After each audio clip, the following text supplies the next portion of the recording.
Shalom saudaraku. Saudara, kita akan melihat Wahyu 22 ayat 17. Satu ayat saja.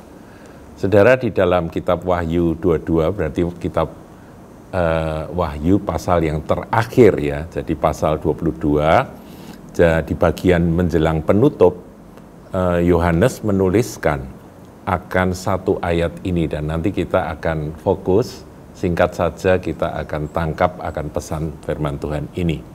Saya bacakan saudaraku. Roh dan pengantin perempuan itu berkata, marilah. Nah, kata marilah itu dalam bahasa aslinya dipakai kata erchomai yang artinya come. Jadi kalau mau lebih tepat kita pakai terjemahan mari datanglah, begitu ya. Jadi mengundang, mari datanglah. Roh dan pengantin perempuan itu berkata, mari datanglah. Dan barang siapa yang mendengarnya, mendengar siapa? Mendengar akan roh dan pengantin perempuan itu yang mengundang, mari datanglah. Hendaklah ia berkata, marilah. Jadi orang-orang yang diundang itu setelah menangkap akan undangan itu, ayo undang yang lain lagi, mari datanglah, begitu ya. Dan barang siapa yang haus, jadi ini urusannya dengan haus, saudaraku, barang siapa yang haus, hendaklah ia datang. Dan barang siapa yang mau, jadi haus dan mau. Ada yang haus tapi nggak mau karena curiga, karena ragu-ragu begitu ya.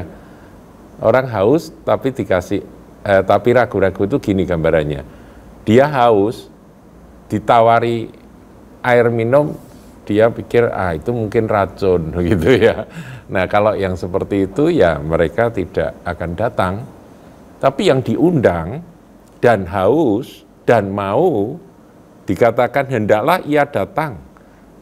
Dan barang siapa yang mau, hendaklah ia mengambil air kehidupan dengan cuma-cuma. Saudaraku, satu ayat ini, saudara, kalau kita renungkan, ini mirip sekali dengan pertemuan Tuhan Yesus dengan perempuan Samaria. Ketika itu perempuan Samaria ini seorang berdosa yang hidupnya kacau balau, ketemu dengan Tuhan Yesus.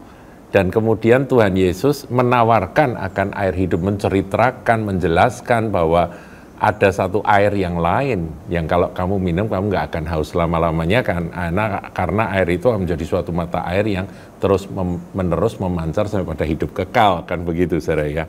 Nah, kemudian ketika wanita itu menangkap akan apa yang Tuhan tawarkan, dia menyambut akan apa yang Tuhan tawarkan.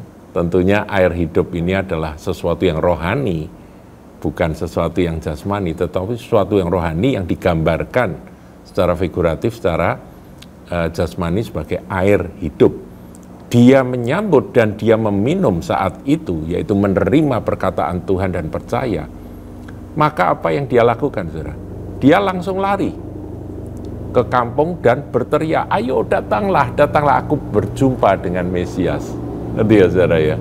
Jadi mirip seperti itu. Tapi kali ini bukan Tuhan Yesus. Kali ini adalah pengantin perempuan. Siapakah pengantin perempuan itu? Pengantin perempuan itu adalah gereja Tuhan. Saudara dan saya, umat yang telah ditebus oleh darah Yesus, menjadi milik kepunyaan Dia. Kita inilah mempelai wanita, kita inilah pengantin perempuan dari Sang Anak Domba.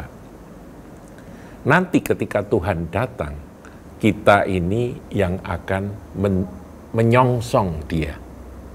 Dan kita akan bersatu dengan Dia, Kristus Sang Kepala, gereja, dan gereja, tubuhnya, pengantinnya, dengan mempelai pria akan menyatu dan selama-lamanya kita akan bersama dengan Dia.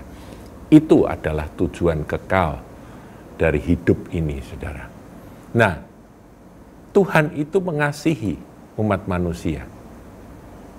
Setelah Dia melakukan karya penebusan dan selesai, kemudian Dia mati, dikubur, bangkit, menampakkan diri selama 40 hari, kepada murid-murid, membuktikan bahwa dia hidup, kemudian Tuhan Yesus naik ke surga.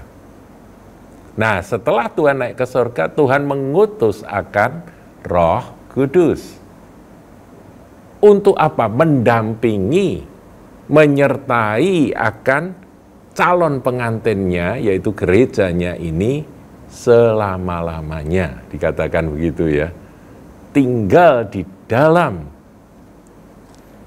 gerejanya, tubuhnya, baik secara individu maupun secara korporat. Nah, yang dikatakan atau diceritakan oleh Rasul Yohanes di dalam ayat 17 ini, saya ulangi saudaraku ya, sebab ini penting. Roh dan pengantin perempuan, jadi Roh Kudus, pribadi Roh Kudus, dan pengantin perempuan yaitu gereja Tuhan, berkata, marilah. Jadi sekarang ini, kalau kita memberitakan Injil, kalau kita menceritakan tentang kasih karunia di dalam Yesus Kristus, itu kita ini sedang mengundang mereka bersama-sama dengan Roh Kudus. Nah, ini kan satu kegenapan, saudara, dari apa yang dikatakan di dalam Yohanes 15 ayat 16. Kemarin sudah saya singgung, ini saya ulang lagi, ayat 26 dan 27. Jikalau penghibur yang akan kuutus dari Bapa datang, yaitu Roh kebenaran yang keluar dari Bapa, ia akan bersaksi tentang aku.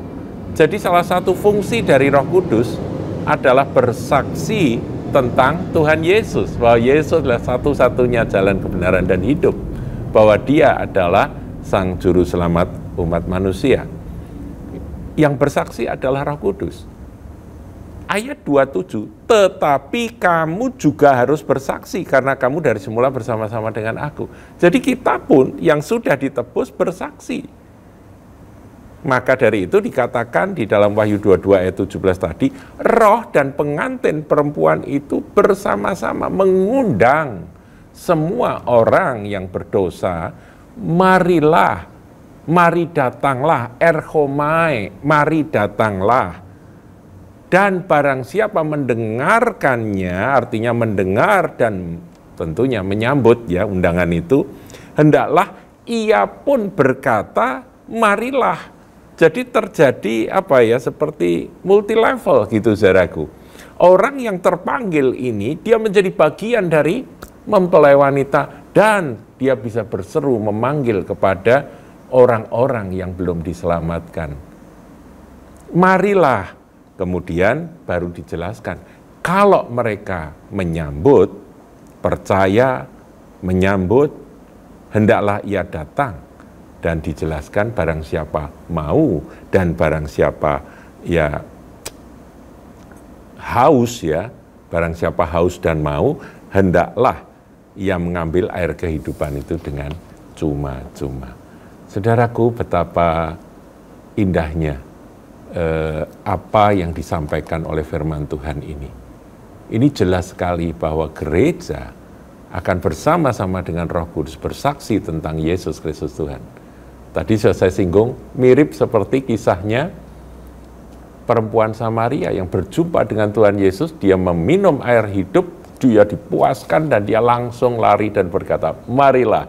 Dan orang-orang Samaria sekampung datang dan mereka pun menjadi percaya. Ya, dalam bahasa Wahyu 22 ini, mereka pun beroleh air hidup itu. Mari saudaraku, kita lakukan bagian kita. Kita bergaul karib dengan Roh Kudus. Karena tanpa Roh Kudus, kita ini nggak bisa berbuat apa-apa. Jadi kalau setiap kali kita bersaksi, kita mengajak orang yang belum percaya untuk mengenal Tuhan, sudah menceritakan akan pengalaman hidup Anda, bagaimana Anda diubahkan, minta Roh Kudus bersaksi bersama dengan Anda. Caranya gimana? Ya sudah, saudara ngomong aja, Tuhan Roh Kudus, ayo sertai aku. Dan kemudian saudara berkata-kata. Nanti orang itu mendengar suara Anda, tetapi sesungguhnya itu suara dari dua pribadi, yaitu saudara dan Roh Kudus. Anda adalah pengantin perempuan, Roh Kudus adalah roh yang mendampingi. sampai pada hari pernikahan anak domba. Tuhan Yesus memberkati.